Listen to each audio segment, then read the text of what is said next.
Hello, everyone. Uh, it's your guy Rye, and today we are covering our Trick House draft analysis. Um, that's the video that we're covering today. So it's been a while since I uploaded, but I was busy. I was gone for a trip to Japan, and I finally returned.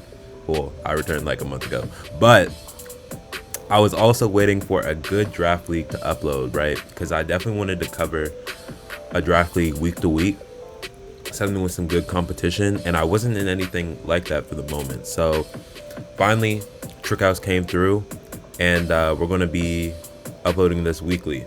But first, we got to cover the draft. So I've actually been in Trickhouse before. I think I was in like way back, like back in Gen 8, like some seasons ago. And I don't think I've ever actually finished a Trickhouse season, but that's not stopping us now, right? So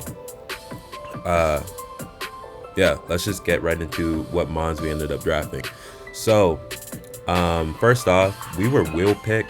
So we were all the way at the end. Now it was only 8 people in each different draft pool, so we were 8th with the wheel pick, and I was like pretty I don't know. I'm usually not the type of person who likes the wheel. I much rather prefer early or middle pick, just because I feel like you can get, like, just getting one of the broken mons is always more worth than getting like picks back to back. But I will say in this draft, there were a lot of top tier options, and we also had a lot of points to get some good mons. So it wasn't too bad. I was actually surprised at what ended up falling to me each round. So I think we ended up coming out with a pretty good team. But anyways, let's just talk about our first mon. So our first mon, right, is Iron Bundle. Now, this is a mon I've been wanting to try ever since I saw its dominance in DPL, right? In DPL, this past season, this mon with Terra was absolutely cooking everything. Like, it was almost uncheckable. And it ran one single Terra type each week. Terra Water. And ever since seeing that, I always knew that I wanted to draft Iron Bundle if it ever came to me. And this mon fell to me at 8th, so I scooped up instantaneously, right? Iron Bundle, I don't think I need to dive into too much about what each mon does, because I think if you're watching this video, you already know about what these mons do. But anyways, Iron Bundle is just a really fast mon, super threatening. With Terra, it's almost uncheckable, unless you have like some, I don't know, like the Violet Earth Ring or something like that. But I just knew with this top pick, I'm already fulfilling a large speed role, and it would function pretty well. I actually was debating making this my Terra captain with my next pick, but I ended up choosing Iron Bundle. So in terms of the Terra rules in this league, we ended up getting 20 points to spend on like however many Terra captains. I think you only could have 2, if I'm not mistaken. But yeah, anyways, Iron Bundle was worth 19 of those Terra points, so yeah, essentially we could only end up spending 1 point else on a Terra captain. But yeah, so with me being the wheel, of course, I got a second pick, and I was debating some things. I know I was looking at possibly Annihilate, but I knew I wanted to possibly Terra my Iron Bundle, so I wasn't sure how I felt about non-Terra Annihilate. But I ended up settling on this one. I think I also was debating Garchomp too, but I don't know. In my mind, I think it's always best to try and get a lot of top tier offense, and I feel like Garchomp, while it's definitely good, it's more of a role filler that I could get somewhere else. There's a lot of options for ground, so we ended up choosing Sneasler. So Sneasler, right, I felt paired pretty well with Iron Bundle. It gives me a really fast offensive core, right? 136, 120. Now, I'm not the biggest fan of non-Terra Sneasler. I just feel like a lot of the times it ends up just being like a more of a Revenger rather than a setup sweeping set, which it can be with Unburden. But I thought that it would still be worth to get, just because with Iron Bundle being just a super fast special offensive threat, and then Sneasler being another fast physically offensive threat. Sneasler threatening the bulky normals that may check Iron Bundle sometimes. or even the the bulky ices, all that. I felt Sneasler was a good pairing. Both have momentum, and I mean Sneasler's broken. Dire Claw, Poison Touch, all that, very very good. So I was pretty happy with these first two picks. Already getting some good premier offensive threats out the way. But yeah, so coming back to my next wheel picks, I had two, of course, and I was really surprised that this mon ended up falling to me at what was it? The end of round 3, was it? Yeah, the end of round 3. Kind of crazy that this mon ended up making it all the way back to me, because I think in recent periods, like, this mon has definitely been considered way better than what it was initially thought to be, and that is Enamorous Eye. So I think just from what we've seen in team tours like DPL, TDT, all that, Enamorous is actually really really solid. It's just difficult to switch into. Not a lot of mons can take its Fairy Stab plus Earth Power, Mystical Fire, whatever. Now ideally you want this to be a Terramon as well, but unfortunately with the rules that we had, we couldn't make it Terra, but I think it's still fine anyways. I really was looking towards getting a more so of a breaker roll with Iron Bundle Sneasler, and increasing my offense output, so I felt Enamorous fit in nicely. Also gives me another I like when you have an offensive core that kind of resists each other's typings, and I felt that really worked well here, right? Because, for example, Enamorous resists fighting, like for Iron Bundle, and so does Sneasler. And then things like Sneasler resist Rock, and for Iron Bundle and Enamorous. Plus, Iron Bundle can be whatever Terra type it wants, so that also makes it flexible. Sneasler, of course, checks like the poisons and things like that for Enamorous.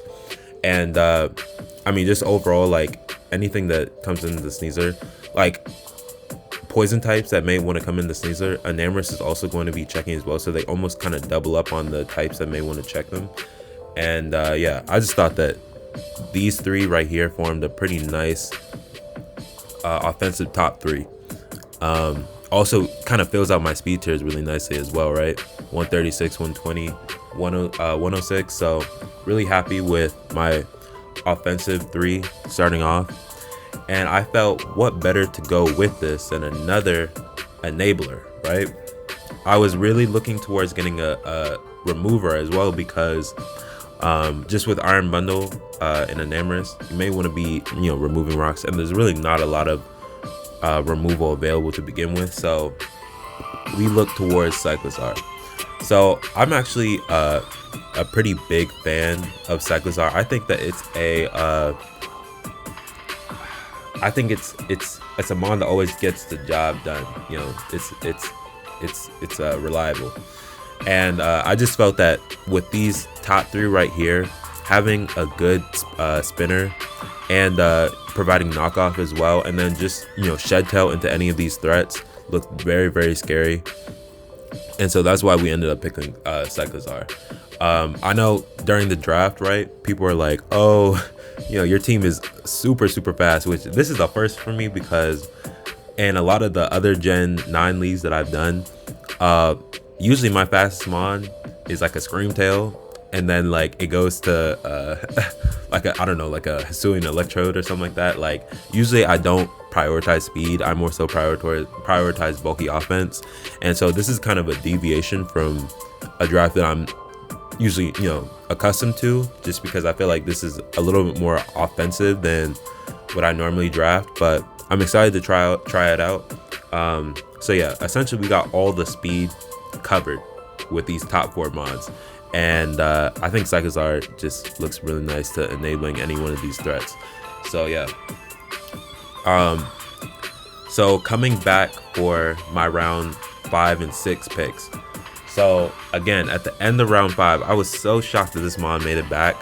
I actually wasn't even initially planning on getting this mon, but when I saw that it was still available, I was like, okay, yeah, I gotta take this, right? Like, this is a really solid defensive pivot. Checks a lot of the meta threats as well, and so that is Rotom Wash. So I just thought Rotom Wash fit really nicely because adds on to our momentum core, right? Adds on to our momentum core, and gives us a flying resist as well, which I didn't have, and makes us less weak to ground attacks as well, which I liked. Gives us a bulky water too, which I think you definitely want to have with Iron Bundle, since Iron Bundle you don't really want to be switching in to be that bulky water type. So I just thought Rotom washed it pretty nicely. Any grass types or dragon types that want to check Rotom Wash, Iron Bundle will come in and threaten them out. So it's really nice there. And yeah, I just felt it fit really nicely. So definitely happy to get Rotom Wash. And at this point, one thing I definitely noticed with my team is that, of course, I have no hazards at the moment. So that was one thing I definitely wanted to prioritize with my last couple picks. Going forward was to get some good hazards, because I don't think hazards are 100% necessary all the time, but of course if you can get hazards, especially with an offensive team like this, it's going to make it way easier. So the next mon that I got was Uxie, and I thought Uxie fit pretty nicely just because I wanted a good fighting resist, because Enamorus and Caesar, while resisting fighting, are not really wanting to switch into fighting types, so I thought Uxie fit really nice.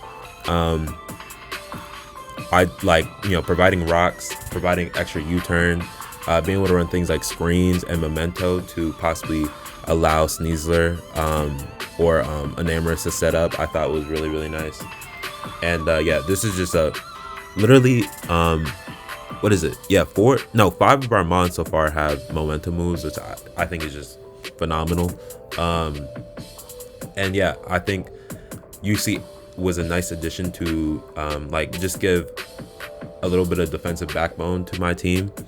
But yeah, and also too, just another mon off the ground. I think, which this is actually a thing, right? Like in Gen 9, I feel like it's always hard to get a non-ground weak team, because there's not a lot of ground resists that are good, or like mons off the ground. So yeah, the fact that we have 3 of them is pretty nice. So just diving into the rest of our team, right? Coming back for the next wheel picks, I ended up drafting I think I drafted Klefki first. Yeah, I think out of the 2 I drafted Klefki first. So I can't remember which one. It doesn't really matter though. But anyways, I'm just gonna cover Klefki first.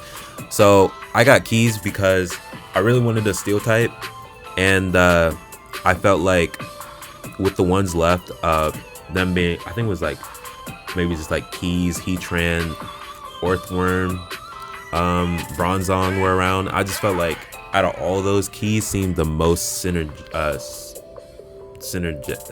I don't know if that's the term or not, but it just felt like it flowed with the rest of the team. So Keys, providing screens for our offensive mons right here, spikes with our momentum, I thought just paired really nice. I also like the fact that Keys and Enamorus provided me with 2 fairies who have different weaknesses. So like, for example, if they want to run rock coverage or ice coverage for Enamorus, with whoever mon, they also got to run a different coverage for Keys. I think that's always important when you get dual types like that, right? You want to make sure that if you have dual types, they end up having different weaknesses sometimes. So yeah, I thought it fit nicely with Enamorus. I really wanted to get a good dark resist too, because right now I only had Sneasler and Enamorus, and I felt like, while those can take dark moves, they aren't really good at it. They don't have recovery, they're offensive. So yeah, Keys I thought fit pretty nicely, being able to check things like Chien Pao, all that. Yeah, we know what Keys does. I'm not gonna dive too much into this mon, but I just thought it fit pretty nicely with what I had. Then next up, we also got Crook. So I was looking towards getting a ground type, and I know recently in GBA, what was it, the GBA tournament, kickoff tournament, I had drafted Crook. I think I had it with like a Regieleki, like Screamtail, Aquatoros. My team was really bad in GBA, but regardless, I got to try out Crook, and I actually thought that Crook wasn't too bad. You know, like I think it definitely has a lot of weaknesses in this meta, but I think Crook just in general fulfills its role decently well. No knockoff definitely hurts, but at the same time, I think its additions of like gunk shot and just like things like foul play and stuff, and intimidate is pretty helpful.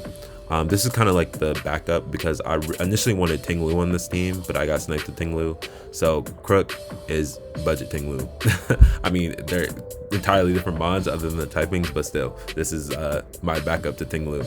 So yeah, Crook I thought was nice. Gave us another rock or two. So now we have our hazards. Our hazard setters are here: Yuxi, Keys, Crook. So yeah, I thought that was pretty nice. And yeah, at this point, I had like no points left. Of course, like I mean, these are all pretty expensive mons. So at this point, I have 1 point left. So with our 1 point, we're gonna end up grabbing Young Crocolore. Now, don't sleep on Young Croc. You know what I'm saying? Like Young Croc, he gonna get the job done, especially because this is my second Terra Captain right here. I thought Crocolore was easily the best out of the trash 1-pointers available.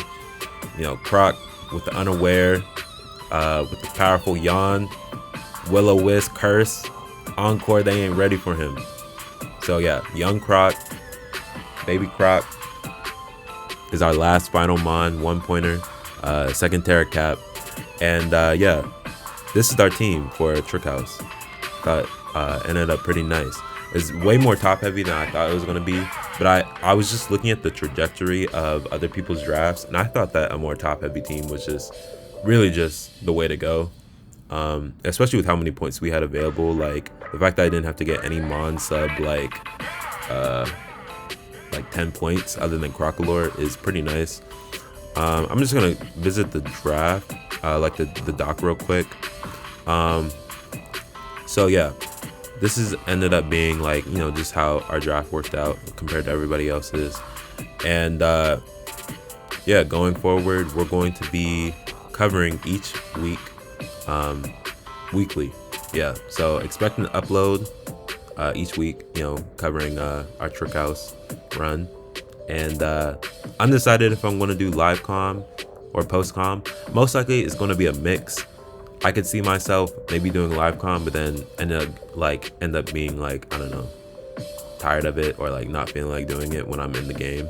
I just feel like it might be a distraction because I've never done live com while also playing a match. So we will see what formats it is in, but yeah, just look forward to the weekly uploads of Trick House. And yeah, also stay tuned. We're gonna have some TDT content coming up, covering my run there. So yeah, lots of draft content coming your way for the rest of the summer. So hope you all enjoyed, hope you all like the team, and I look forward to playing in Trick House this season. But yeah, thank you all for watching. It's been a pleasure. Peace.